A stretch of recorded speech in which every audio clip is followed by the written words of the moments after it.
Would you believe that this little box is a handheld computer?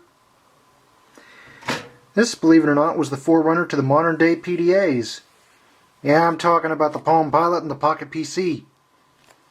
You guys only recently thought of the idea in 2000. We've had PDAs in the visually impaired community. We've had PDAs ever since 1987. Why? Because, well, for you guys, you just go ahead and jot down something on a pencil, on a sheet of paper with a pencil. But for us, it's not quite as convenient. The Perkins Braillers were loud, and they were very inconvenient, especially if you wanted to, type up a paper, because the Perkins Braillers were pretty much like old-fashioned typewriters.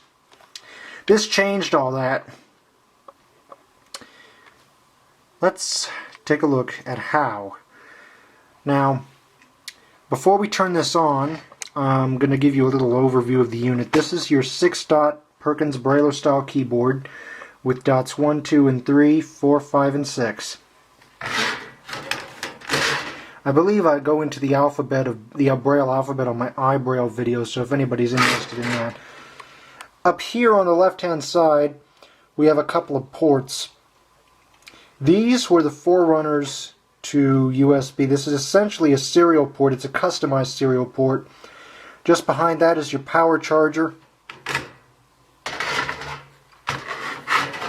And power switch on the right hand side and headphone behind that. And just some information about the unit itself.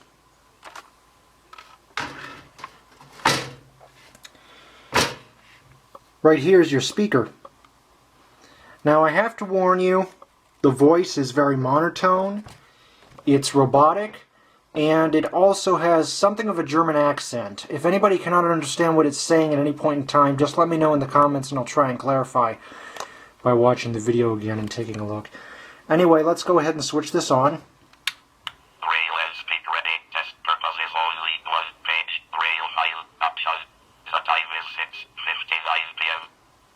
Okay, we got a couple of things there. 7 p.m. Talk about convenient. For those of you who didn't hear that, that was my clock announcing that it was 7 o'clock.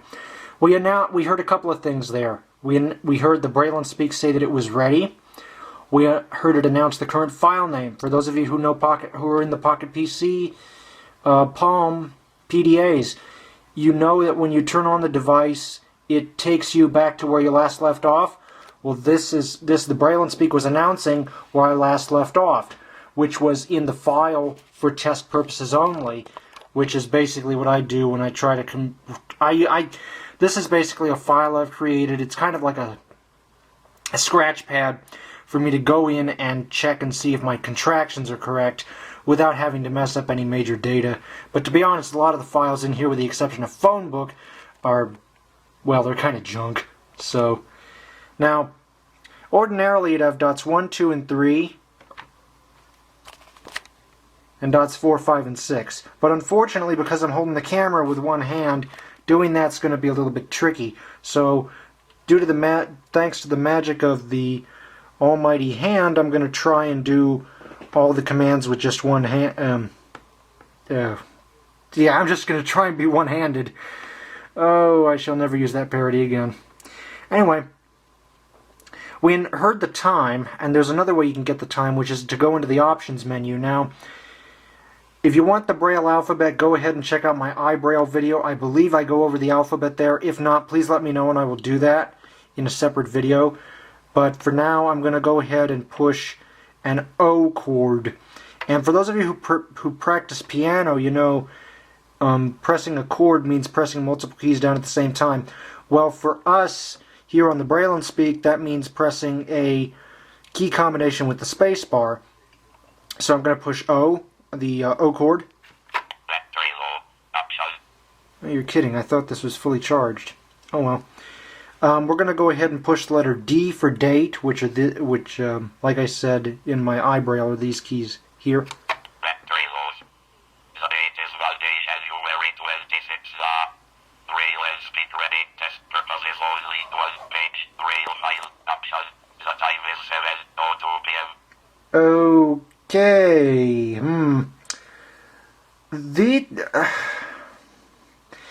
Okay. This has done those surprise reboots before. I was hoping it wouldn't happen during the video, but In case you're curious, I'm going to go into the status menu here. Battery low. Status menu. Battery used 11. Braille speak ready. Test purposes only. 1 page. Braille. Uh-oh.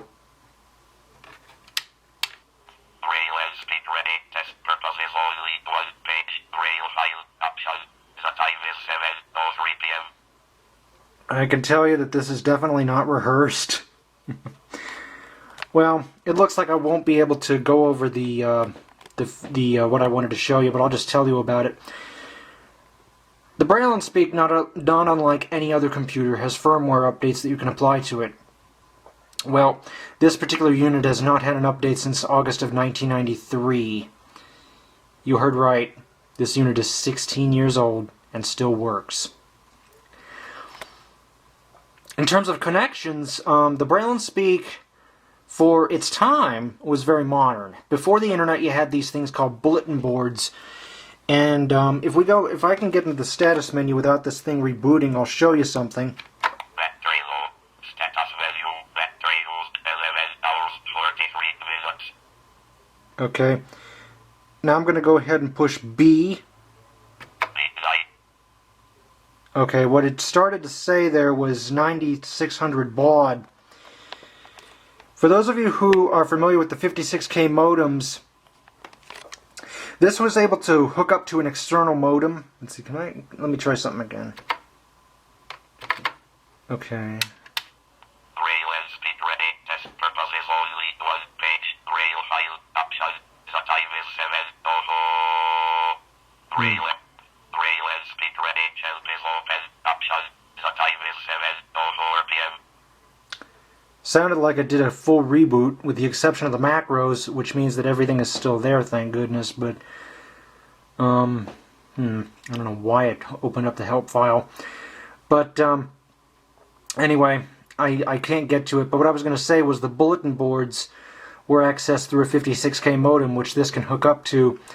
And for 1993, I guess you would call 9600 baud a pretty good rate of speed. This was well before the 56K modems. And in case any of you are wondering, by today's standards, this has no connectivity whatsoever. In fact, if you noticed when it said the date is January 20, whatever it was, 1989, the 1900 is a prefix. This unit was only guaranteed to last until the year 2000, in which point you were to upgrade your unit to a Braille and Speak 640 or a Braille and Speak 2000, which had a number of benefits. Wait until you hear this. This thing doesn't even have spell check. I'm not kidding. This thing doesn't even have spell check. It only has about 200K of internal memory, which is EEPROM, electronically programmable read-only memory. The only way to erase it would be to open up the unit and point the circuit board straight at the sun. At least that's what I'm guessing, because from what I heard, you need an ultraviolet light to erase the memory on here, and then you can reprogram it from the ground up. That's basically how the updates worked in this unit. Unfortunately, I wasn't able to show you everything, but suffice it to say that this is a very old unit, won't even recognize the year 2000, no spell check, the stopwatch is not working. Overall, this thing is still working. I'm very surprised that it is. For a 16-year-old computer, this is very nice. It's got great nostalgic value, though I hope one of these days to upgrade to something a little bit more modern. You know, like a netbook with a screen reader or a PackMate or something. But for now, you know, like I said, I'm not letting go of this because this has nostalgic value. It was a present direct from Dean Blasey himself, because my father knew him and they were close friends. So thank you, Dean, for this. Thank you, everybody, for watching, and have a nice evening.